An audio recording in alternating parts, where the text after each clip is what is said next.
Olá, boa tarde. O programa Gente que Fala está começando pela Rádio Trianon AM 740 de São Paulo, pela Rádio Universal AM 810 de Santos. Estamos também pelas redes sociais, imagens do Instagram, do Facebook, do nosso canal no YouTube, para você acompanhar a nossa jornada de hoje e aquele convite diário para você curtir, comentar, compartilhar a nossa transmissão, participar também pelo WhatsApp. 973350038 é o número, 973350038. Eu sou o Mauro Friesman, 12:01. Hoje, quarta-feira, você sabe, já é praxe por aqui os assuntos da saúde, do bem-estar, do comportamento aqui nesse nosso espaço. E para a conversa de hoje, vamos aqui montar o nosso time, escalar todo mundo. Luca Frazão, personal trainer, especialista em biomecânica e treinamento esportivo de alto rendimento. Luca, como está? Tudo bem? Boa tarde para você. Boa tarde para você, boa tarde a todos. Gostaria de agradecer novamente o convite de vocês. Muito obrigado pela presença, Luca. Também nessa nossa conversa hoje, Thaís Vaiano, fonoaudióloga, especialista em voz e em fisiologia do exercício aplicada à clínica. Ela é idealizadora do programa de condicionamento vocal Atletas da Voz. Tudo bem, Thaís Vaiano? Boa tarde. Tudo bom, Mauro? Olá, boa tarde. Mais uma vez, obrigada pelo convite. Estamos aqui felizes para falar de saúde, de voz, para muita gente que fala e usa a voz. Muito legal. Já já a gente começa a nossa conversa aqui.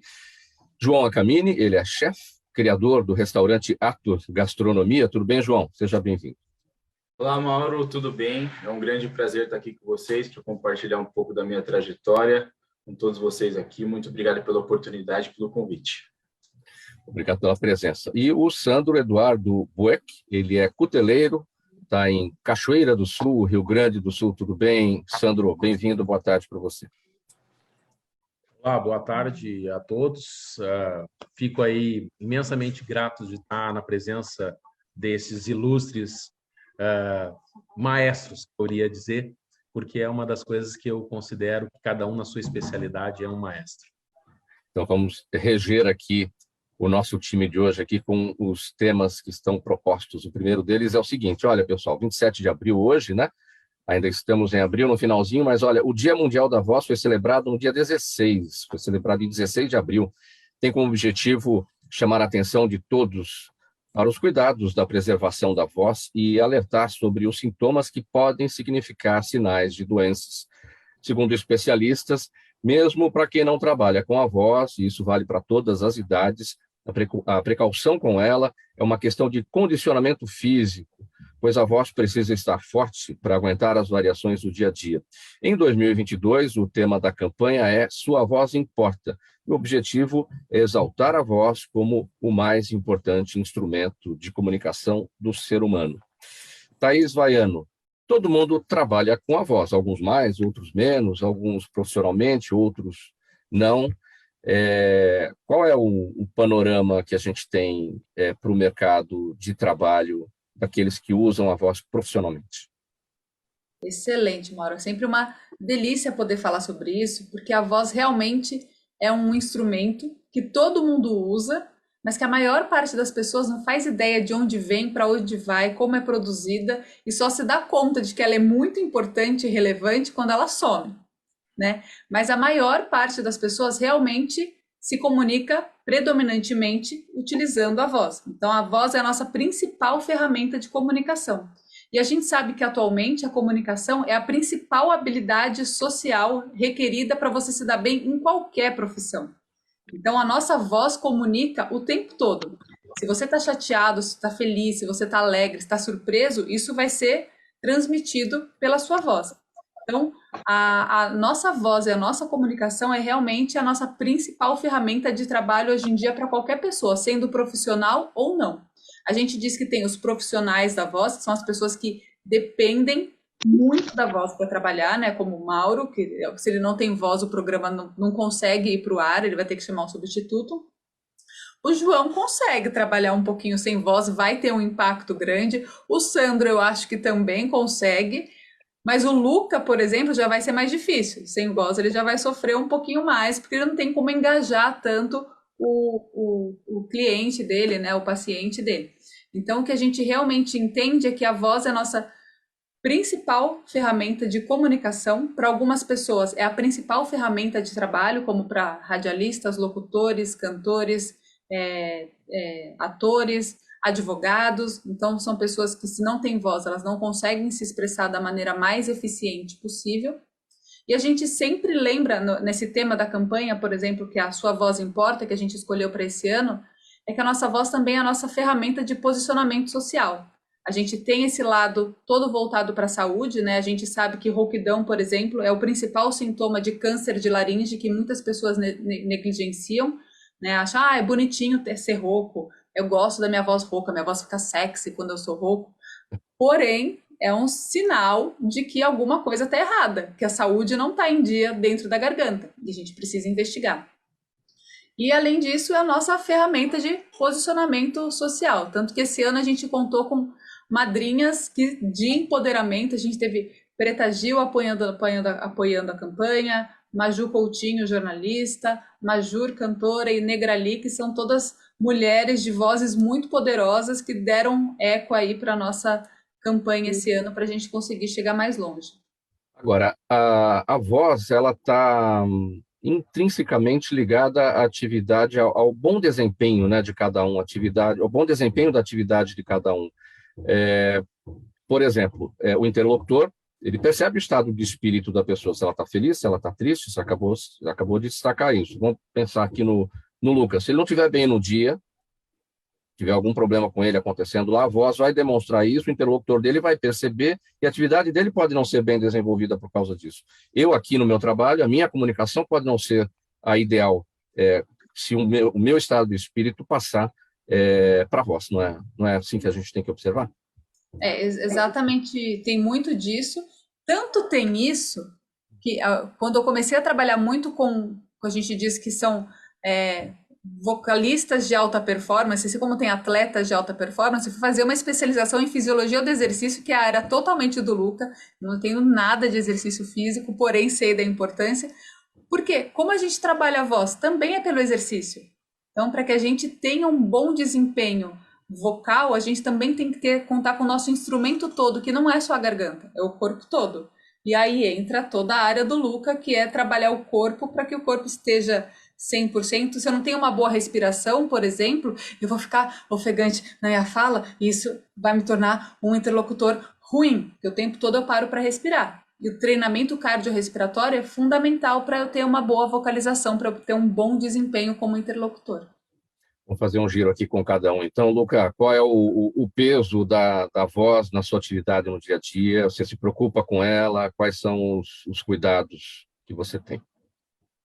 A voz, ela é fundamental, como vocês estão falando na minha área, principalmente em aulas em grupo, que você precisa falar de uma maneira mais ampla. Aulas de personal, 1 a 1, é um pouco mais tranquilo, mesmo se tiver uma rouquidão, algo do tipo. A primeira correção que a gente tem para os alunos, ela é verbal. Então, por exemplo, olha, seu cotovelo está muito alto, fecha mais o cotovelo, abaixa mais os ombros. Se ele não entender, é visual. E, por fim, a última opção é pelo tato. Aí você toca no aluno, abaixa o ombro. Então, existem 3 tipos de correção e a primeira é verbal. Outra coisa, durante os treinos, tem intervalos, né? Então, por exemplo, você faz um exercício e você tem um intervalo de descanso. Nesse intervalo, o que o personal faz? Vai ficar mudo? Vai ficar quieto? Não, você conversa com o aluno. Você pergunta do dia a dia dele, fala sobre notícias, vê o estado que ele está. Às vezes ele está cansado. Para que você vai colocar um treino extremamente exaustivo para um aluno que está extremamente cansado, né? Então você pisa um pouquinho no freio, às vezes dá para ir mais, você vai mais. Aí a voz é fundamental na comunicação, na correção, para elogios, para quem faz palestras na minha área, aulas em grupo, é fundamental.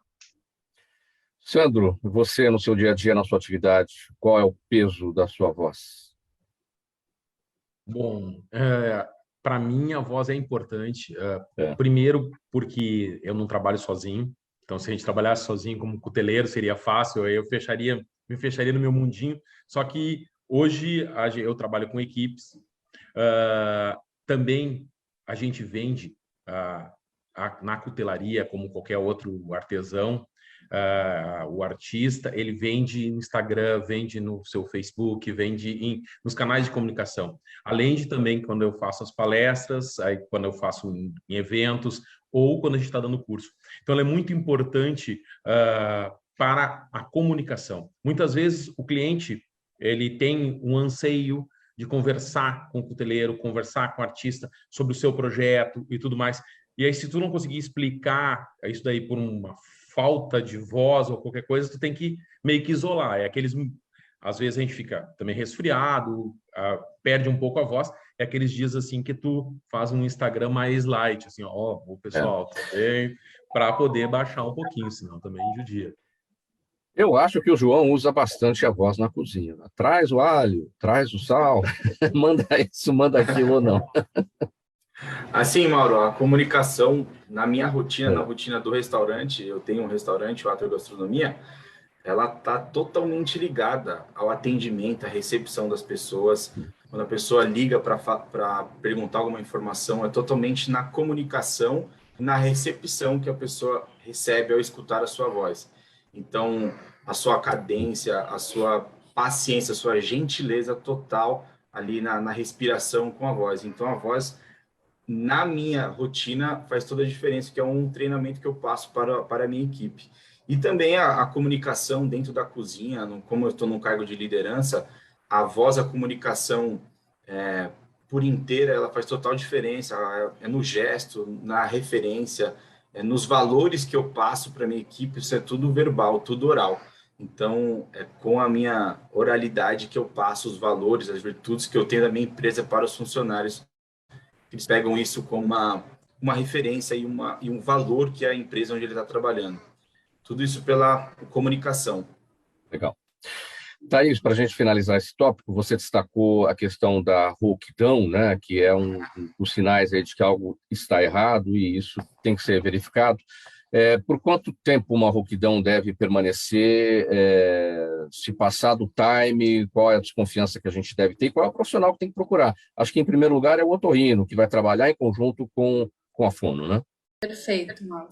Sempre que a rouquidão persiste por mais de 15 dias, a gente tem que investigar a causa.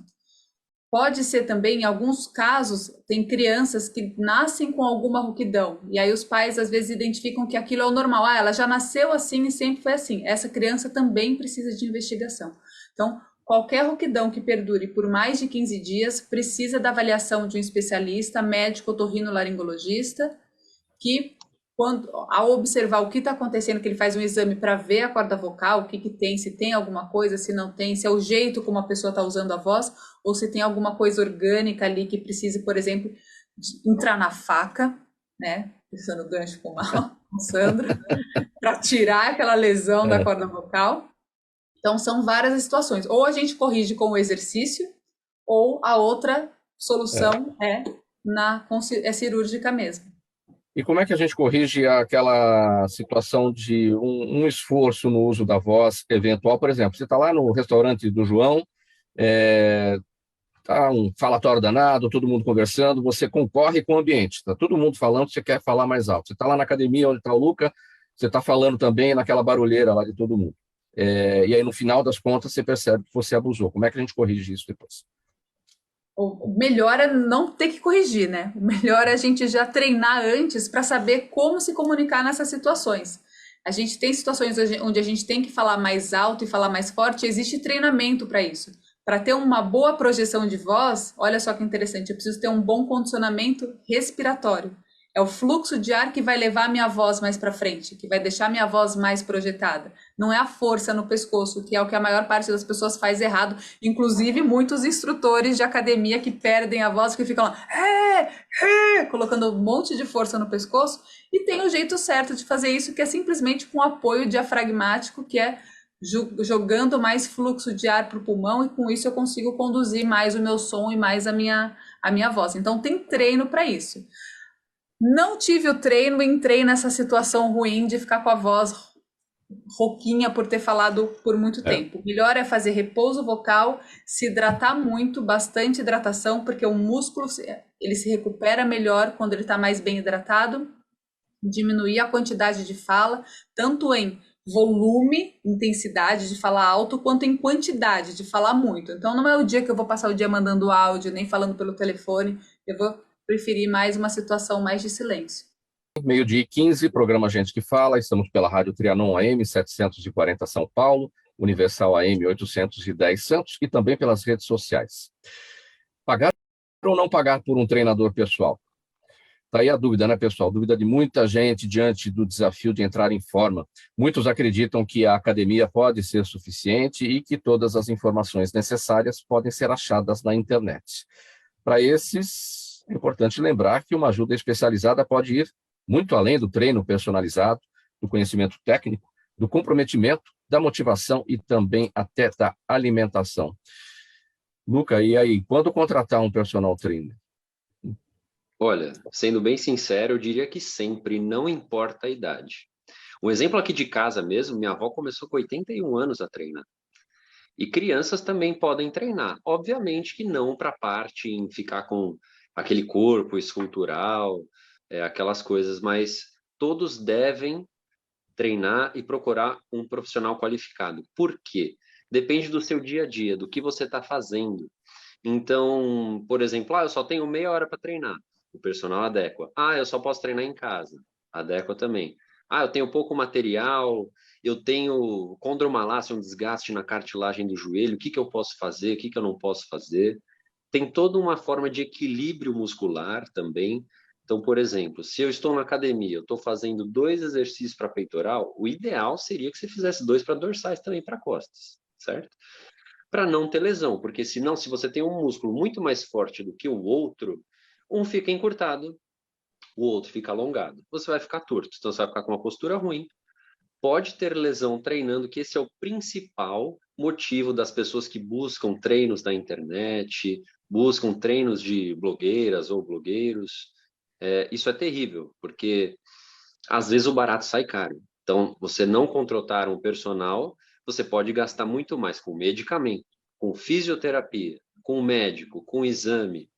Então, ter um profissional acompanhando o seu resultado, mostrando o teu resultado. Como é que ele mostra? Fazendo avaliação física. Então, ele vê teu peso, tua estatura, qual o nível da força que você tem, quanto que você tem de massa muscular, quanto que você tem de gordura no seu corpo. Então, você faz todo um check-up do aluno para prescrever um treino e para acompanhar o resultado. Se ele está evoluindo força, se está ganhando músculo, se está perdendo gordura. Depende do objetivo. Uns querem ficar fortes, outros querem emagrecer, outros querem ficar definidos, os outros por questão de saúde, cada um com o seu objetivo. Então, a gente adequa bem, trazendo segurança, que é o principal, saúde e resultado. E chega muita gente para você, Luca, que fez tudo ou está fazendo tudo errado, pegou na internet, está tudo torto, tudo fora do lugar e você tem que botar no eixo? Olha, eu vou te falar um caso que aconteceu ontem comigo. Uma aluna minha dos Estados Unidos, eu faço consultoria no mundo todo, principalmente no Brasil, né? Mas eu trabalho em 5 países fora. Itália, Espanha, Estados Unidos, México e Japão. Tenho clientes nesses locais.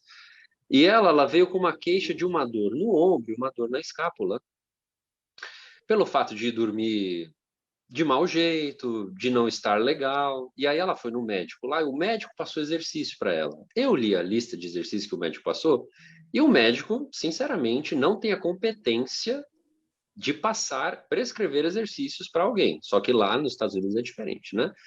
E eu vi o treino que o médico passou, eu falei, olha, é o médico que passou, pode seguir. Eu faria de outra forma. Aí ela, Luca, quer saber? Eu confio em você. Ontem eu recebi uma mensagem, Luca, estou sem dor, estou zerado, estou muito feliz, muito grata pelo seu trabalho. Gostaria de agradecer muito porque você conseguiu adaptar o que o médico passou.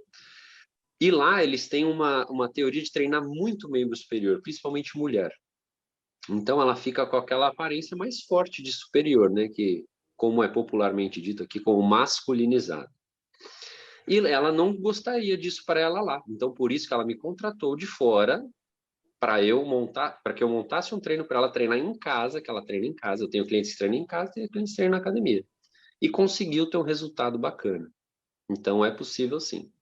Agora, imagino que aqui nesse pós-pandemia, claro, estamos em pandemia, mas diante dessa situação um pouco mais favorável, muita gente que foi para casa, foi trabalhar em casa e se deu mal porque se posicionou de forma errada para as atividades profissionais. Enfim, as pessoas ganharam peso. Acho que tem bastante trabalho para você para corrigir, né? Muito trabalho. O nível de obesidade aumentou muito, principalmente no Brasil. Por quê? As pessoas ficaram paradas, não se movimentaram. E isso é um grande problema. O corpo humano foi feito para se movimentar. Um exemplo disso é, no início da pandemia, eu gravei um método para as pessoas treinarem 20 minutos em casa, todos os dias, tendo alongamento, o treino propriamente dito, cardio e meditação. Que aí outra pessoa fez essa parte. E uma da pessoa dessa equipe era o câmera, e ele ficou extremamente doente, ele ficou sem se movimentar por muito tempo. E ele perdeu muito peso, pelo simples fato de não se movimentar. Ou tem pessoas que não têm nenhuma patologia, nenhuma doença, que ficam em casa paradas, por exemplo, ela dava, sei lá, 3.000 passos por dia, agora dá 1.000. Aumentaram muito o peso. Então, assim, o nível de obesidade aumentou muito. Está tendo muito trabalho para personal trainer, a procura está alta, tanto para personal trainer quanto para consultoria, porque as pessoas buscam saúde, as pessoas querem estar bem. Elas não querem subir uma escada e ficar cansada. Quem que quer isso? Ou quem não quer viver mais e com saúde? Então, por isso que procuram a gente, muitas vezes pelo lado da estética, vou ser bem sincero, o que mais procura é pela estética. O culto ao corpo. Também mudar o corpo.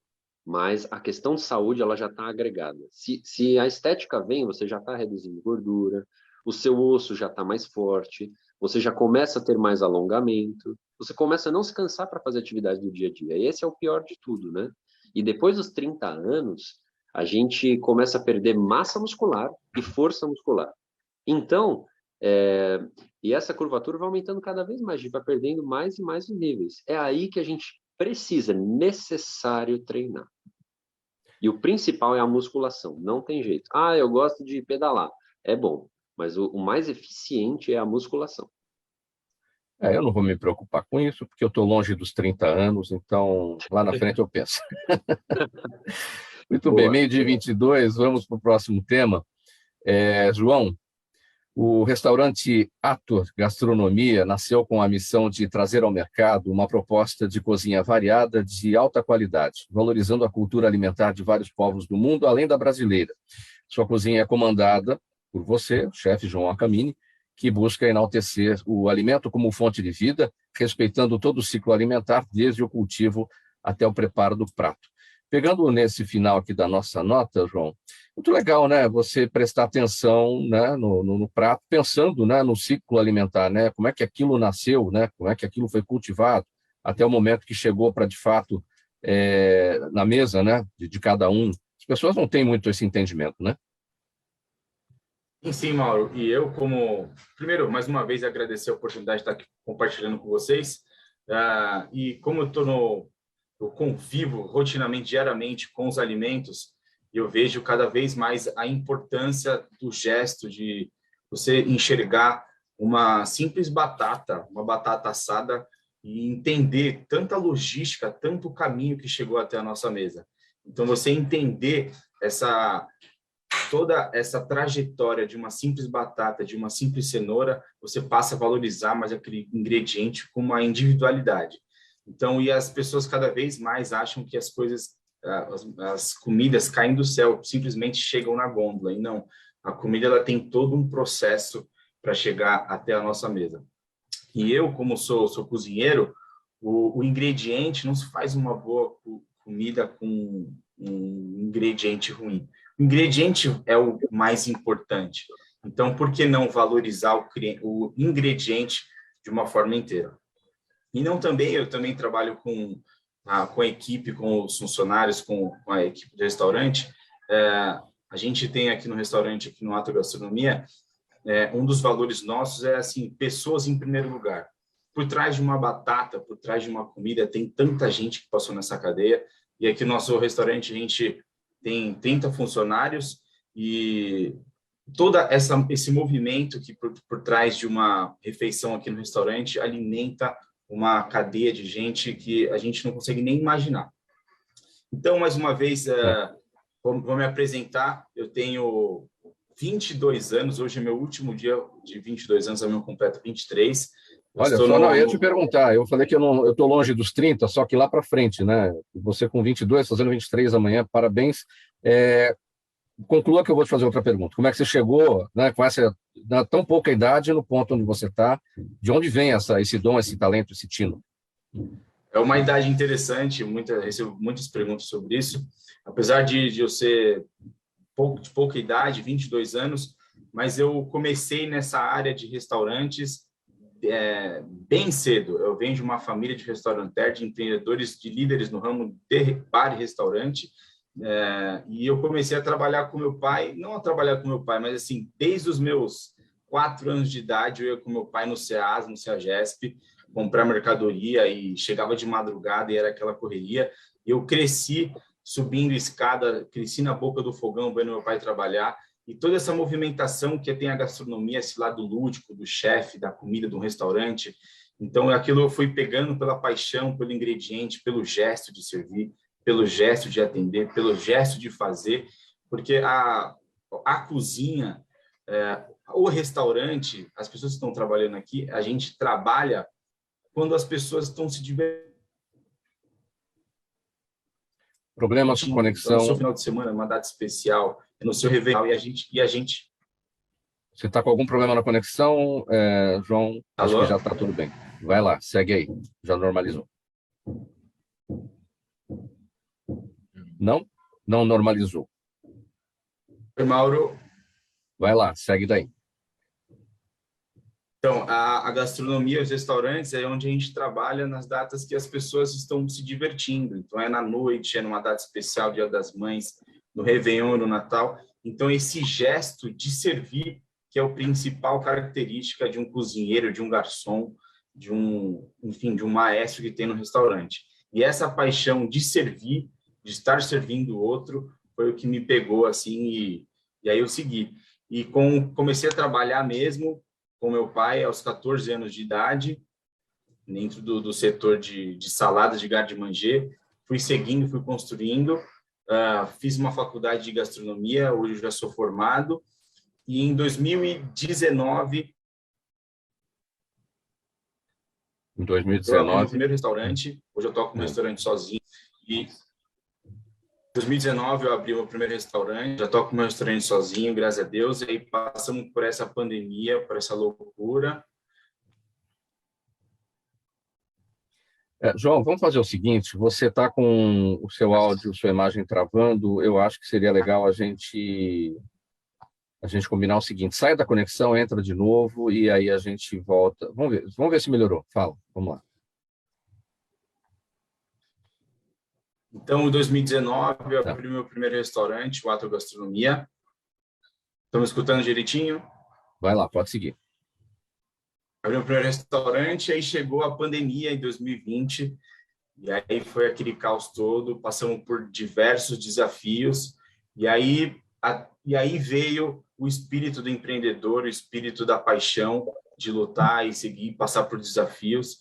Então, a pandemia para o setor de restaurantes, eventos, comércio no geral, acredito que foram os que mais sofreram. E a gente passou aqui, a gente juntou nossos valores, juntamos nossas mãos, nos unimos para seguir, para lançar dessa fase. Graças a Deus, hoje estamos firmes e fortes, passamos por essa turbulência, estamos muito bem e felizes. E no meio dessa pandemia também, falando um pouco do espírito do empreendedor, a gente encontrou uma oportunidade na pandemia diante de um problema que as pessoas estavam em casas isoladas, não frequentavam, os restaurantes estavam fechados, a gente estava fechado, com toda a estrutura que a gente já tinha no restaurante, e a gente pensou, vamos fazer uma comida congelada que as pessoas compram e comem em casa.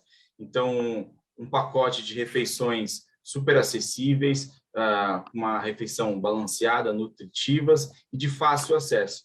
Então, a gente encontrou esse problema junto com a oportunidade, entregamos uma solução para nossos clientes. Então, essa foi uma sacada muito legal que a gente teve na pandemia e que hoje, após 1 ano e meio, a gente está vendendo mais de 3 mil marmitas por mês, assim, e foi uma sacada muito legal que tivemos aí. Ô, João, é uma dúvida, a gente sempre tem, né? Quer dizer, o congelado está em alta, sempre esteve em alta, vida moderna, a gente acaba recorrendo aos congelados, porque está lá disponível, você chega, está sem tempo, pega para descongelar e está pronto, né? Como é que a gente cuida da questão da data de validade de um congelado? Porque a gente tem em mente o seguinte: está congelado, está valendo, até o momento de descongelar. Mas todo produto tem uma data de validade lá, mesmo congelado. Como é que lida com essa informação? Então, Mauro, o processo que nós fazemos do congelamento tem toda uma técnica para a gente permanecer o valor nutritivo, questão de textura e de cor do alimento. Então, a gente faz a comida, a gente respeita um processo de congelamento que a gente passa por um ultracongelador a menos 45 graus. Então, você coloca uma comida feita ali na hora, coloca nesse ultracongelador e ela congela em menos de 10 minutos. Ela congela muito rápido. Então, as características, a propriedade daquele alimento, ela permanece e para ali, não segue adiante a cocção e nem nada. Então, ela não muda nenhuma característica. E a vigilância sanitária, enfim, etc., dá essa liberdade, seguindo essa técnica que a gente comprova, que a gente tem essa tecnologia, de 3 meses de validade, assim, no congelamento convencional. Agora, para encerrar esse seu tópico, mas é diferente de quem faz em casa a sua própria alimentação, sua própria comida e bota para congelar no seu próprio refrigerador. Como é que é isso no dia a dia? Como é que a gente presta atenção para não correr o risco do alimento se estragar, se deteriorar, mesmo congelado, se é que é possível que isso ocorra? Sim. Essa comida congelada, para manter uma comida congelada de qualidade, as nossas, ela tem essa validade de 3 meses, mantendo em um congelador ali, menos 18 graus, etc., até 3 meses. Mas para quem quer fazer comida congelada em casa, respeitar o cozimento, a higiene da sua preparação, o cozimento dos ingredientes, a qualidade deles, e preparar eles e consumir até 1 mês, congelando no seu freezer convencional mesmo. Isso é bem possível. Hoje já tem essa tecnologia aí que já dá para fazer essa cocção, essa técnica. Programa Gente que Fala, edição de quarta-feira, por aqui nesse espaço, sempre os assuntos da saúde, do bem-estar e do comportamento. Rádio Trianon, AM 740 São Paulo, Universal AM 810 Santos e também pelas redes sociais. Pessoal, intervalo rápido, mensagem do nosso apoiador, a gente volta em seguida. Até já.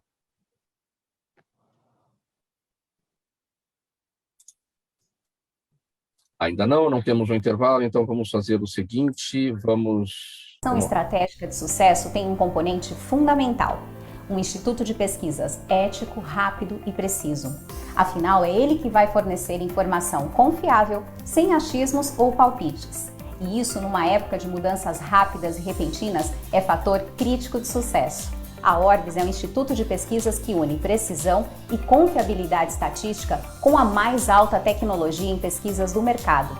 Tem inteligência artificial, robótica e Big Data, entre outros recursos, para que você tenha uma informação correta, confiável, com o menor custo e no menor tempo possível. Na sua próxima ação, seja ela corporativa ou política, comece pela Orbis, porque com a informação correta, você vai mais longe, mais rápido e com mais segurança. Estamos de volta com o programa Gente que Fala, edição de quarta-feira, com os assuntos da saúde, do bem-estar e do comportamento, pela Rádio Trianon AM 740 São Paulo, Universal AM 810 Santos e também pelas redes sociais. Pessoal, vou colocar na nossa conversa o Daniel Matos, economista, advogado, perito judicial. Tudo bem, Daniel? Tudo, e você, Mauro? Tudo bem, Daniel. Aí todo mundo se pergunta, eu sempre falo aqui, o que o Daniel está fazendo no programa de saúde, de bem-estar e do comportamento? Ele fala da saúde e da economia, né? Ô Daniel, é o seguinte, essa inflação de abril aqui, essa prévia de 1,73, é isso? O que aconteceu, hein? Foi uma pancada, né?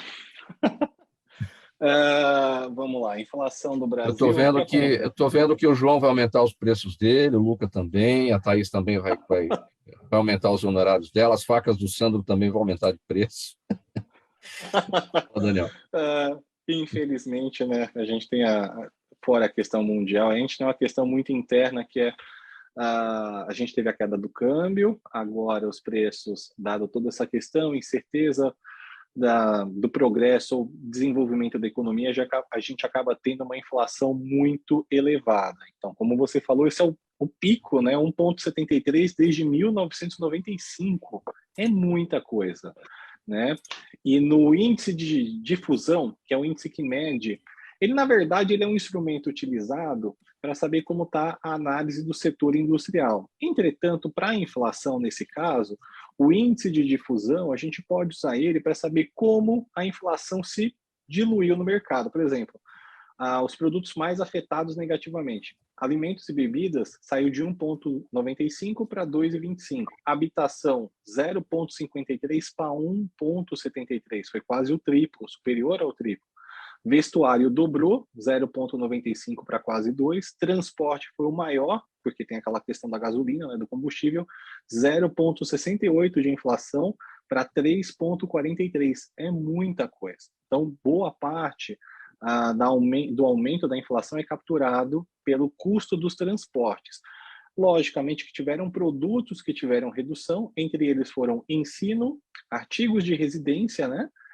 E cuidados com a saúde. Nós tivemos uma redução em média de 50% para cada, tá? Mas o que puxa esse aumento da inflação, além dessa diluição nos outros setores, é principalmente os transportes e o custo dos transportes pela questão dos combustíveis, que já é conhecida pela população. Daniel, tudo isso é muito preocupante. A gente falou na semana passada sobre a estagflação, né, que é a economia estagnada, porém com inflação, as pessoas sem aumento de salário, não tem como, nesse momento aqui, muitas categorias estão lutando aí, brigando, enfim, mas a negociação está difícil. Então, com uma inflação dessa e o salário sendo corroído, que dá para prever, hein? Está bem difícil, hein? Está bem difícil, porque infelizmente, a economia ela é um ciclo, né? Então, ela depende de alguns fatores, entre eles o progresso da economia pelo consumo, atividade econômica, etc., a inflação e a taxa de juros. O que acontece? Como a inflação vem escalando e a economia não engrena, as políticas monetárias elas acabam sendo forçadas a aumentar a taxa de juros para conter a inflação, tá? E aí desestimula um pouco o consumo e prestigia o investimento. Só que quando você faz isso, você afeta todo o setor produtivo, né? Um dos setores mais afetados, que eu estudei recentemente, é o setor de construção civil, né? O aumento da taxa de juros, que vem crescendo, prejudica muito o desenvolvimento da atividade deles e que, logicamente, isso é repassado nos preços que eles firmam. Então, meu amigo, isto sem considerar o início da corrida eleitoral, que vai gerar um ruído na economia e vai afetar também. O que para a gente finalizar, Daniel, o que está impulsionando o dólar agora, o câmbio? Porque há poucos dias era 4,60, hoje já passou de R$5, mais uma vez. Isso, então, são dois fatores grandes. O primeiro é a retomada dos casos na China, e como a China ela faz aquela questão do lockdown, né? Ela literalmente restringe a circulação de pessoas, então há um receio disso no mercado, então você acaba tendo esse aumento. E além disso, foi uma fala do Jerome Powell, da FMI, né, do Fundo Monetário Internacional, na quarta-feira passada, em que ele vê um aumento inflacionário mundial e que ele afirmou, de uma certa forma, crer que vai ter um aumento da taxa de juros mundial. Por que isso é preocupante? Porque, de novo, se você aumenta a taxa de juros, você indiretamente penaliza a atividade econômica do mundo. Então, eu acredito que então teremos bons parâmetros para o futuro, dados os fatores recentes. Legal, Daniel Matos. Valeu a análise e as avaliações. Daniel Matos, economista, perito judicial, advogado. Olha, literalmente você vai entender por que no nosso próximo assunto, mas a gente vai se despedir por aqui. O brasileiro acho que está com a faca no pescoço, viu, Daniel? Você vai entender por que a gente se despede e eu vou seguir com esse tema por aqui. Um abraço, até semana que vem. Boa tarde a todos. Olha, gente, no filme Pegando Fogo, Bradley Cooper vive Adam Jones, é um talentoso chefe que, após se afastar por problemas com drogas, busca a sua recuperação e a volta ao estrelato. Nas várias passagens pelo mundo da alta gastronomia, o que chama a atenção do público é que Adam Jones leva consigo suas próprias facas, tratadas como um troféu de sua carreira. Quem lida com elas no dia a dia, porém, sabe que as facas são tão importantes para o preparo dos alimentos que até há competições entre os seus produtores e grandes eventos, como a Mostra Internacional de Cutelaria, cuja 9ª edição acontece agora, neste final de semana, em São Paulo. Bom, quem produz facas, Sandro, é o cuteleiro, né? As pessoas têm pouca informação a respeito disso, né? Todo mundo tem faca em casa, mas não tem a menor ideia de quem é que produz, como é que se faz, não é? Bom, é importante... Primeiro, a gente falar sobre essa questão de cuteleiros e tudo mais.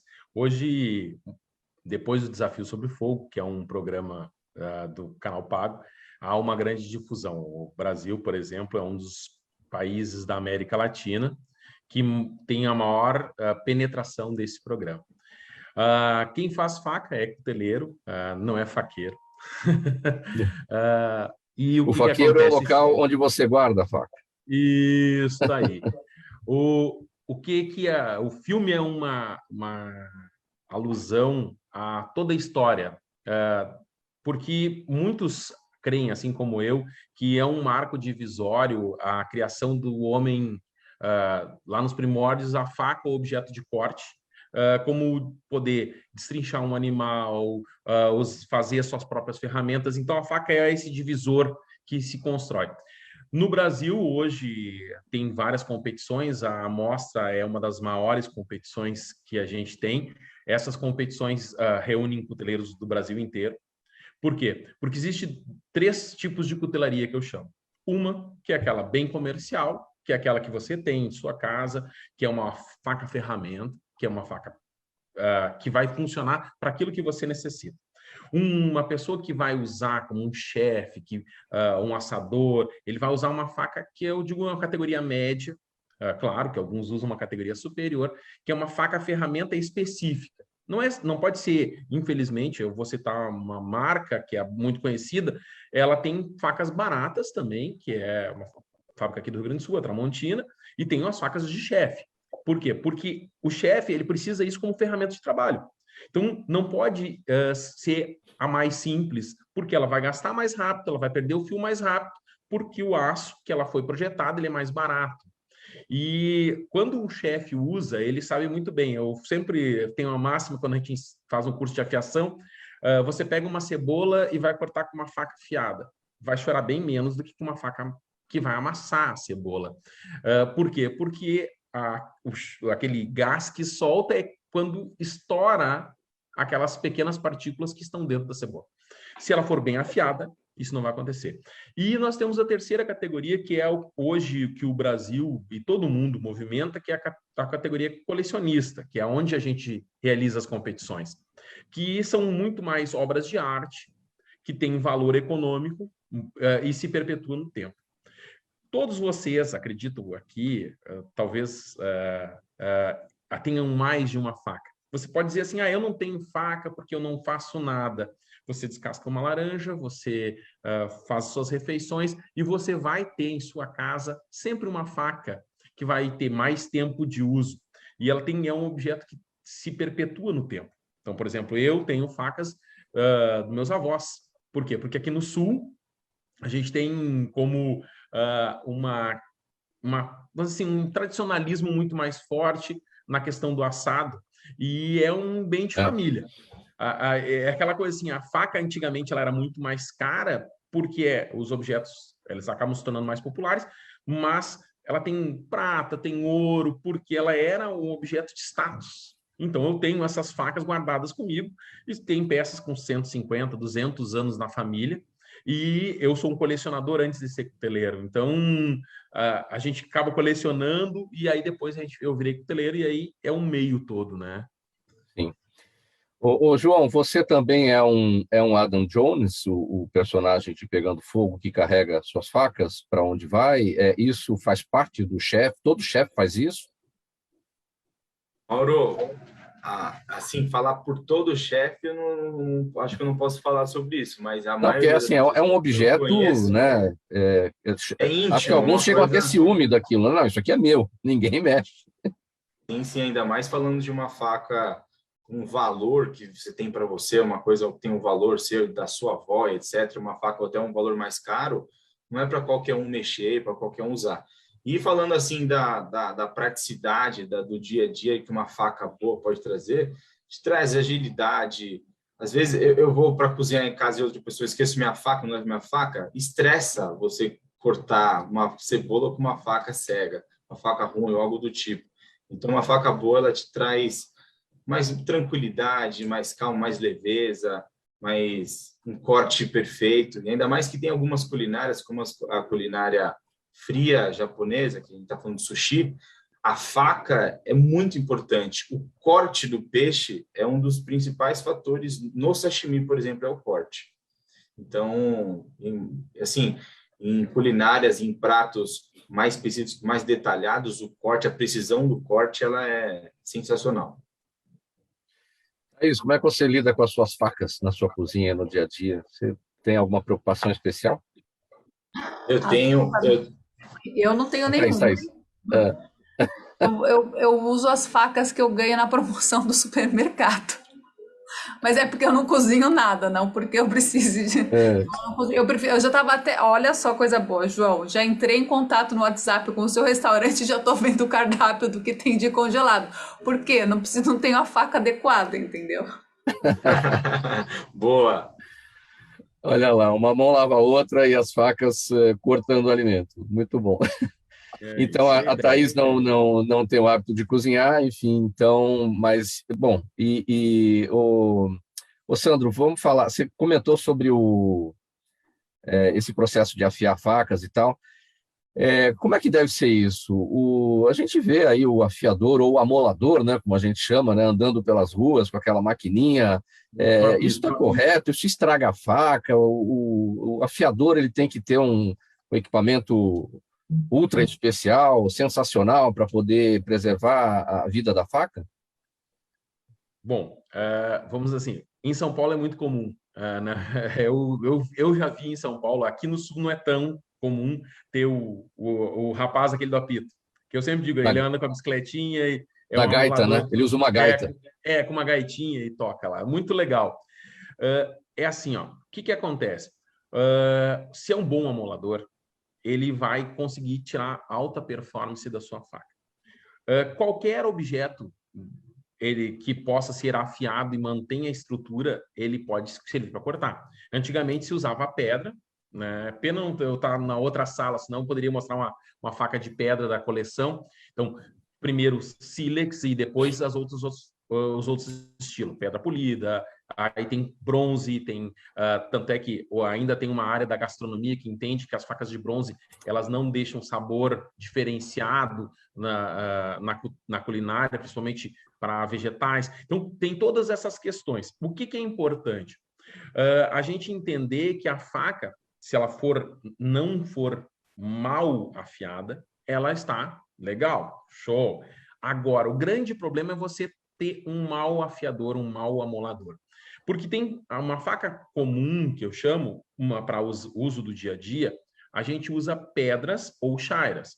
As pedras de afiação, elas são pequenos grãozinhos, então eles são, vamos dizer, bolinhas, claro que isso em estado muito pequeno. Essas esferas, quando você passa a faca, ela vai criar as asperezas do fio. Se a gente vai cortar uma carne, por exemplo, um vegetal, asperezas com granulometria de 500, 600 grãos, está legal. Mas, Sandro, eu não tenho uma pedra, eu não tenho um amolador na minha cidade. você pode ir numa loja dessas de tinta e comprar uma lixa dessas e você passar a sua faca, no sentido, quando usa lixa, no sentido de, vamos dizer, pegar uma faca aqui só para vocês verem, tá? Estou para uma liberdade aqui, você vai pegar a tábua aqui, a pedra, e vai passar aqui, tirando a faca da pedra, e você vai afiando a sua faca. Você pode usar uma lixa, tudo isso. Esta geometria, que é este, angulação, não sei se vocês vão conseguir enxergar, isso aqui que se movimenta, que é o que o João falou da faca japonesa. Ela é muito afiada porque ela é muito deitada, a angulação dela é muito maior. Por quê? Porque certos alimentos, como peixe, alguns cortes de carne que têm que ser muito delgados, eles precisam de uma geometria mais alta. O que é? Vai ter uma geometria mais fininha, vai funcionar melhor. Ah, o amolador funciona? Claro, se ele tiver uma boa pedra. Nunca usem aquele esmeril, vocês vão perder a sua faca. Aí eu tenho um amigo meu que tem um esmeril e eu vou dar uma passadinha no esmeril. Ela vai aquecer, vai fazer pequenos buracos na sua faca e talvez ela não recupere mais uma boa afiação. Então, se você vai usar um esmeril, pegue uma pedra qualquer dessas de 1,99 que tem ali, que é melhor do que o esmeril e não vai estragar a sua faca.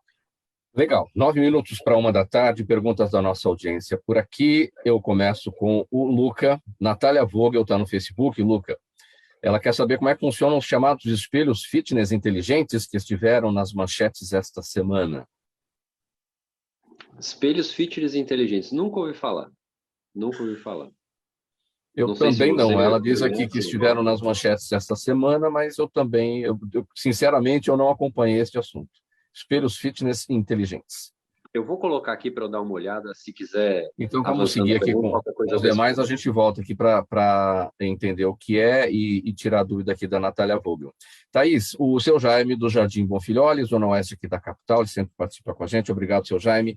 E quer saber a partir de que idade uma criança normal deve emitir as primeiras palavras. Boa, seu Jaime. Uma criança, ela começa a balbuciar, né, logo nos primeiros meses de vida, mas conseguir elaborar uma palavra mesmo é ali a partir de 1 ano e meio de idade, que ela começa com papá, mamã, quer, dá, né, começa com pequenas palavras, e a partir dos 3 anos que ela tem um boom de linguagem, ela começa a conseguir juntar 2 palavras, quer aquilo, então ela começa a juntar já as palavras. Algumas alterações de fala que para algumas pessoas o pai fica muito, né? Meu filho troca o R pelo L. Mas quantos anos ele tem? 3? Fala, não, calma, tá tudo bem. É um desenvolvimento normal da linguagem. Então, algumas alterações de fala, elas são esperadas ao longo do desenvolvimento da criança. Mas é uma criança que tem 3 anos e não fala nada, ela realmente precisa já de algum acompanhamento. Pergunta aqui do Matheus Coutinho, ele está no Instagram. Desculpa te interromper, acabei de ver o que é. Acabei de ver o que é. O espelho fitness, inclusive um cliente meu do México, ele tem no condomínio dele. É um espelho grande, como se fosse o meu aqui do fundo. É um espelho grande que mostra o personal acompanhando o seu treino. Pode ser por inteligência artificial ou pode ser pelo personal. Por inteligência artificial, você não vai ter o critério de correção, você vai estar acompanhando o treino, além de estar acompanhando, você tem o seu reflexo, então você vai estar conseguindo ver o seu reflexo no espelho, isso é muito positivo. Ponto negativo, não vai ter critério de correção, tá? E o treino, ele também talvez não seja adequado para você. Nunca um treino da internet é o seu treino, sempre os treinos são individuais. O meu amigo faz um treino muito legal, posso fazer? Poder você pode, mas talvez não seja o mais adequado para você. Os treinos são individuais. Agora, se tem um personal acompanhando o treino no espelho, você está se vendo além de tudo, eu acredito que seja uma excelente ferramenta. Muito bem, então está esclarecida aqui a dúvida da Natália Vogel, que está com a gente no Facebook. Matheus Coutinho está no Instagram. João, ele quer saber a sua opinião sobre as dark kitchens, se elas representam uma concorrência desleal. Concorrência desleal? Não apresenta uma concorrência desleal, é um negócio, uma oportunidade, uma solução que eles conseguiram entregar para o empreendedor que ele não tem uma cozinha, ele não quer investir, ele quer alugar um espaço para fazer um delivery ali, uma coisa mais express. Então, é até assim... É um nicho dentro do mercado da gastronomia. Não é uma concorrência. Não é uma concorrência e, digo mais, é até um pouco mais desafiador, um pouco mais difícil. Se você entrar na Dark Kitchen, você não tem um passado feito um trabalho, porque custa alto e você vai estar pagando ali um preço fixo que você vendendo ou não vendendo, vem mensalmente aquela cobrança. Muito bom. Guto Ferreira está no nosso YouTube. Sandro, as tais têmperas mágicas, diz aqui o Guto Ferreira, que melhoram a qualidade da lâmina, existem mesmo ou são lendas da profissão?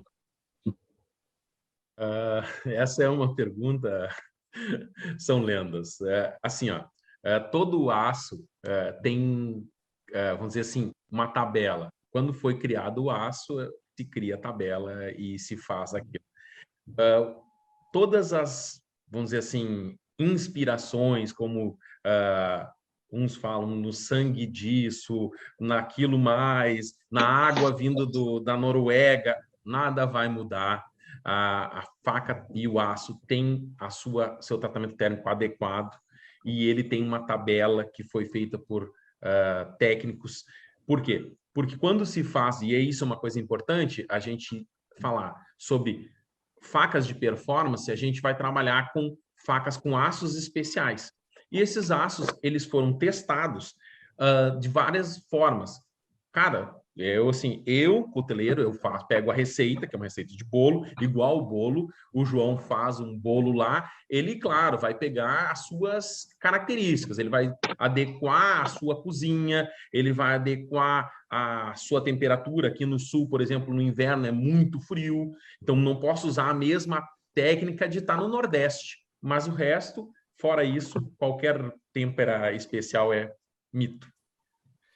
Pessoal, faltando 4 minutos para 1 da tarde, a gente vai partir para as despedidas aqui. O tempo já chegando no finalzinho. O Sandro está com a palavra. Sua despedida, Sandro, e os seus canais. Agradeço a oportunidade de estar com todos aí. Convido todos os ouvintes e também telespectadores que estão assistindo pelos canais nas redes sociais, entre outros, e essas mídias, para irem presente a MIC, a Mostra Internacional de Cutelaria, neste final de semana, para me conhecer e conhecer todos os cuteleiros e conhecer o mundo mágico da cutelaria, que é muito legal e muito divertido. O meu Instagram é Sandro_Boeck, Facebook é a mesma coisa e todos os outros. Estou sempre aí disponível para todos. Obrigado. João, sua despedida e os seus canais. Agradecer a oportunidade de estar aqui. A minha rede social é joão.acamine, é A-K-A-M-I-N-E. E a rede social do meu restaurante é Athor, com A-T-H-O-R, .gastronomia. E lá também tem o link para nossas marmitinhas congeladas, feitas em 5 minutinhos no micro-ondas, práticas, gostosas e um preço bem acessível. Obrigado, pessoal. Aliás, eu não te perguntei, bem breve, bem rapidinho, tem a despedida da Thaís ainda e do Luca. O que significa Athor, que é o nome do seu restaurante? Athor é um nome que vem de uma deusa egípcia. Então, é uma mitologia que eu gosto muito dessa história dela. É uma deusa da abundância, da fertilidade. Ela é a mãe, ela que dá. Então, ela é como se fosse a mãe natureza, a mãe floresta aqui do nosso Brasil. Legal. Luca Frazão, sua despedida, seus canais. Gostaria de agradecer a todos pela essa conversa. Foi muito boa, muita informação para todos. Quem quiser conhecer um pouquinho mais sobre o meu trabalho, sobre personal trainer, sobre as consultorias online, que acabam sendo à distância, @Luca Frazão, Instagram, @Luca com 2 Cs, Frazão com Z. Obrigado, Mauro, obrigado a todos. Thaís Vaiano, sua despedida e seus canais. Muito obrigada por todos aqui, lembrando sempre que Cuidar da sua voz também é cuidar da sua saúde, então lembre-se que sua voz importa. Para mais informações sobre isso, tem o site da Sociedade Brasileira de Fonoaudiologia, tem o meu site, que é atletasdavoz.com.br, tem o Instagram, @atletasdavoz, ou o meu pessoal também, @tvaiano, e nos vemos por lá para nos comunicarmos sempre muito e bem. Minha gente, muito obrigado pela presença de todos. Vamos pôr um ponto final nessa edição do programa Gente que Fala, de quarta-feira, o espaço aqui sempre nesse dia voltado para os assuntos da saúde, do bem-estar e do comportamento. Participaram com a gente hoje o Luca Frazão, personal trainer, a fonoaudióloga Thaís Vaiano, ela é idealizadora do programa de condicionamento vocal Atletas da Voz, o chefe João Camini, ele é proprietário do restaurante Atur Gastronomia, e o cuteleiro Sandro Eduardo Boeck, lá do Rio Grande do Sul, lá de Cachoeira do Sul. O agradecimento em nome de toda a equipe do programa Gente que Fala. Na mesa de som hoje, o Sérgio Souza, que também é o gerente técnico da Rádio Trianon. Apresentação minha, Mauro Friesman, pauta e redação do Pedro Schiavon, Zenilda Salvato, nossa diretora de produção, o jornalista Fausto Camunha, nosso diretor-geral, e você ouvinte, você espectador, a razão da nossa presença aqui todos os dias. Na programação agora chegando o musical Trianon até às 6 da tarde, depois tem o Radar Paulista com o jornalista Renato Albuquerque, e agora as informações do trânsito ao vivo com a repórter Luana Coutinho. Ela vai tirar você dos congestionamentos nesta quarta-feira. Obrigado pela audiência, 1 em ponto. Tchau, até amanhã.